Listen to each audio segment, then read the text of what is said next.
یہ سنا ہے بیٹیوں کے حال پر غصے میں ہیں، جو تھے پچھلے سال چپ اس سال پر غصے میں ہیں۔ ناظرین آپ سبھی کا آئیے مشاعرہ میڈیا میں آپ کے ساتھ محمد ارشاد۔ آئیے دوستو سنتے ہیں عمران پرتاپ گری کے ہاورہ کولکتہ کے مشاعرے کو، جو کہ ٹیچرز ڈے کے موقع پر رکھا گیا تھا اور نام رکھا گیا تھا ایک شام تعلیم کے نام۔ تو آئیے آپ سے گزارش ہے ویڈیو کے آخر تک بنے رہیں۔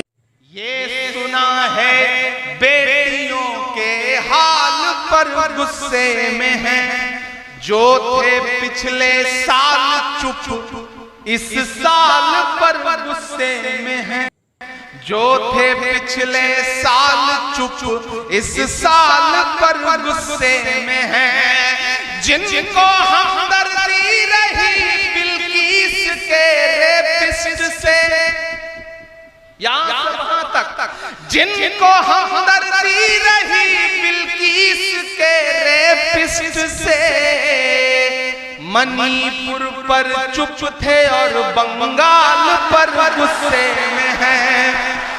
لیکن میں بنگال میں کھڑا ہوں اور مجھے میرے پرانے 4 مصرے یاد آ رہے ہیں، اور مجھے لگتا ہے کہ اس ماحول میں بہت زیادہ اسے پڑھے جانے کی ضرورت ہے۔ میں 4 مصرے پڑھتا ہوں تاکہ آپ بیدار ہو جائیں، پھر آپ سے تھوڑی سی گفتگو کروں گا۔ اپنے اشکوں سے اپنا رومال بچائے رکھیے گا۔ کیا یہ وہی شپور کے لوگ ہیں جنہیں میں 5 سال پہلے چھوڑ کے گیا تھا؟ مجھے یہ بھی دیکھنا ہے کہ اپنے اشکوں سے اپنا رومال بچائے رکھیے گا، پیار محبت والے سب اعمال بچائے رکھیے گا، وہ لاشوں کو نیوں میں رکھ کر کرسی پانا چاہ رہے۔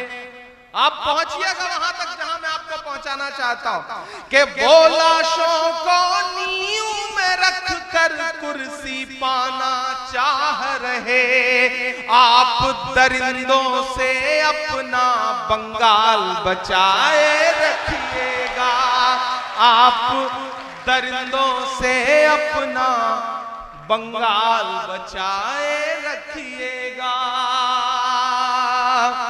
شپور والوں، میں جانتا ہوں یہ جو جگہ ہے یہ محبتوں کی جگہ ہے، یہ شپور جو ہابڑا ہے یہاں سارے لوگ مل جل کے رہتے ہیں، لیکن جب ٹی وی چینل دیکھو تب ایسا لگتا ہے جیسے پورا شہر سے لگ رہا ہو۔ کبھی کبھی میں سوچتا ہوں کہ جب میں ٹی وی چینلوں پہ بنگال کی، شپور کی، ہابڑا کی، کلکتہ کی خبریں دیکھتا ہوں تو میں اپنے یہاں کے ساتھیوں کو، صبا اسماعیل صاحب کو فون لگاتا ہوں کہ کیا بنگال میں سچ میں ایسا کچھ ہو رہا ہے؟ تو وہ بتاتے ہیں بھائی ہمیں تو پتہ ہی نہیں، ہم تو یہاں بیٹھے ہوئے ہیں، ہمیں بھی ٹی وی چینل پہ دکھائی پڑ رہا ہے، یہاں تو ایسا کوئی معاملہ نہیں، جبکہ بنگال بہت محبتوں کا شہر ہے۔ میں 4 مصرے اور پڑھتا ہوں۔ آپ درندوں سے اپنا بنگال بچائے رکھیے گا کہ چاہت والے۔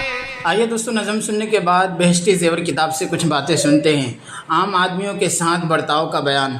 عام آدمی 3 طرح کے ہیں، ایک تو وہ جن سے دوستی اور بہن ساتھن ہونے کا علاقہ ہے، دوسرے وہ جن سے صرف جان پہچان ہے، تیسرے وہ جن سے جان پہچان بھی نہیں، اور ہر ایک کے ساتھ برتاؤ کرنے کا طریقہ الگ ہے۔ جن سے جان پہچان بھی نہیں، اگر ان کے ساتھ ملنا بیٹھنا ہو تو ان باتوں کا خیال رکھو کہ وہ ادھر ادھر کی باتیں اور خبریں بیان کریں، ان کی طرف کان مت لگاؤ، اور وہ جو کچھ واہی تباہی بکیں ان سے بالکل بحری بن جاؤ، ان سے بہت ملو، ان سے کوئی امید اور التجا مت کرو، اور اگر کوئی بات ان سے خلاف شرع دیکھو تو اگر یہ امید ہو کہ نصیحت مان لیں گی تو بہت نرمی سے سمجھا دو، اور جن سے دوستی اور زیادہ راہ و رسم ہے ان میں اس کا خیال رکھو کہ اول تو ہر کسی سے دوستی اور راہ و رسم مت پیدا کرو، کیونکہ ہر آدمی دوستی کے قابل نہیں ہوتا، البتہ جس میں یہ 5 باتیں ہوں اس سے راہ و رسم رکھنے میں کچھ مذائقہ نہیں۔ اول یہ کہ وہ عقل مند ہو، کیونکہ بے وقوف آدمی سے اول تو دوستی کا نباہ نہیں ہوتا۔ دوسرے کبھی ایسا ہوتا ہے کہ وہ تم کو فائدہ پہنچانا چاہتا ہے مگر بے وقوفی کی وجہ سے اور الٹا نقصان کر گزرتا ہے۔ جیسے کسی نے ریچھ پالا تھا، ایک دفعہ یہ شخص سو گیا اور اس کے منہ پر بار بار مکھی آ کر بیٹھی تھی۔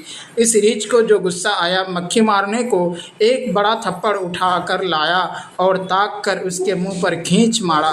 مکھی تو اڑ گئی اور اس بیچارے کا سر کھیل کھیل ہو گیا۔ دوسری بات یہ کہ اس کے اخلاق و عادات و مزاج اچھا ہو، اپنے مطلب کی دوستی نہ رکھے اور غصہ کے وقت آپے سے باہر نہ ہو جائے، ذرا سی بات میں طوطے کی سی آنکھیں نہ بدلے۔ تیسری بات یہ کہ دیندار ہو، کیونکہ جو شخص دیندار نہیں ہے، جب وہ خدا تعالیٰ کا حق ادا نہیں کرتا تو تم کو اس سے کیا امید ہے کہ اس سے وفا ہوگی۔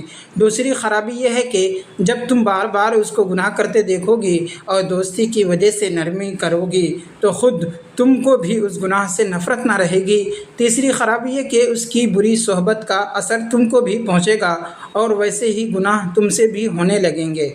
چوتھی بات یہ کہ اس کو دنیا کی حرص نہ ہو، کیونکہ حرص والے کے پاس بیٹھنے سے ضرور دنیا کی حرص بڑھتی ہے۔ جب ہر وقت اس کو اسی دھن اور اسی چرچے میں دیکھو گی، کہیں زیور کا ذکر ہے، کہیں پوشاک کی فکر ہے، کہیں گھر کے سامان کا دھندا ہے، تو کہاں تک تم کو خیال نہ ہوگا۔ اور جس کو خود ہی حرص نہ ہو، موٹا کپڑا ہو، موٹا کھانا ہو، ہر وقت دنیا کی ناپائیداری کا ذکر ہو، اس کے پاس